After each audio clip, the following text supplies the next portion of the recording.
নমস্কার, আমি শুভঙ্কর দাস। আমরা আজকে বীরভদ্রাসনার সেকেন্ড পার্ট নিয়ে আলোচনা করব। এর আগে আমরা অলরেডি ফার্স্ট পার্ট নিয়ে আলোচনা করে নিয়েছি।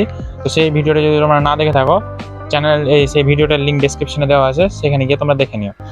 আর ইয়োগা রিলেটেড এই সমস্ত ভিডিও পাওয়ার জন্য আমাদের চ্যানেলটাকে অবশ্যই সাবস্ক্রাইব করো, ভিডিওগুলো যতটা পারবে শেয়ার করার চেষ্টা করো।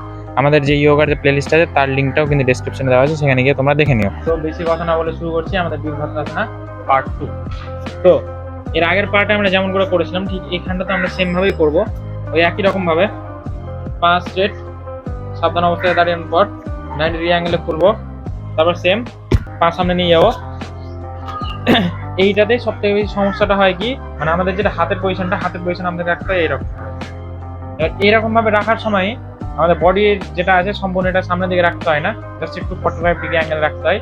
আর হাতটাকে এরকম রাখতে হয়, আমাদের ফেসটাকে এদিকে রাখতে হয়, বডিটাকে রাখতে হয় হালকা একটু এদিকে। তো এইভাবে রাখার সময় অটোমেটিক আমাদের বডিটা সামনের দিকে লিন হয়েই যায়। তো এই জিনিসটা দিয়ে খেয়াল রাখতে হবে যাতে আমাদের বডি যাতে সামনের দিকে লিন না হয়ে যায়, এটা যাতে এরকম ভাবেই থাকে। যদি এটা সামনের দিকে বেশি লিন করে দাও তাহলে তোমাদের কি হবে, এই হাঁটুতে বেশি প্রেসার পড়বে, হাঁটুতে জয়েন্টে কিন্তু সমস্যা হতে পারে। তো সেই জিনিসটার দিকে তোমাদের খেয়াল রাখতে হবে, এইভাবে আমাদের করতে হবে। এটা হচ্ছে বীরভদ্রাসনা পার্ট 2।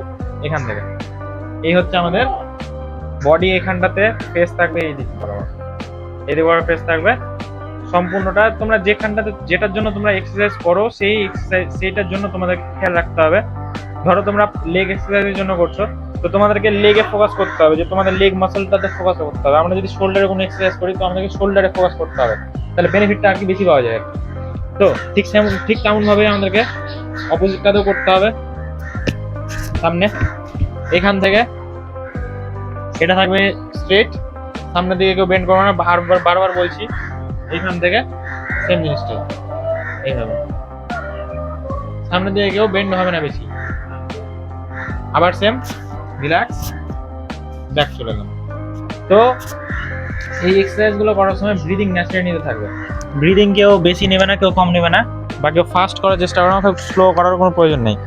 যতটা পারবে যেরকম ব্রিদিং এর প্রয়োজন ন্যাচারাল ব্রিথ নেবে। কারণ ইয়োগার আসন করার সময় এটাই হচ্ছে নিয়ম, যে ন্যাচারাল ব্রিথ নিতে থাকতে হয়, কখনো ব্রিথ হোল্ড করতে হয় না। ঠিক আছে, কিছু কিছু ক্ষেত্রে আলাদা সেটা সিচুয়েশন থাকে, সেটা যখন করানো হবে ঠিক সেই সময় বলে দেওয়া হবে। তো তোমরা ধীরে ধীরে বাড়িতে প্র্যাকটিস করো। তো আজকের জন্য এইটুকুটাই। ভিডিওটা যদি ভালো লেগে থাকে চ্যানেলটাকে অবশ্যই সাবস্ক্রাইব করো, ভিডিওটা যতটা শেয়ার করার চেষ্টা করো। নমস্কার।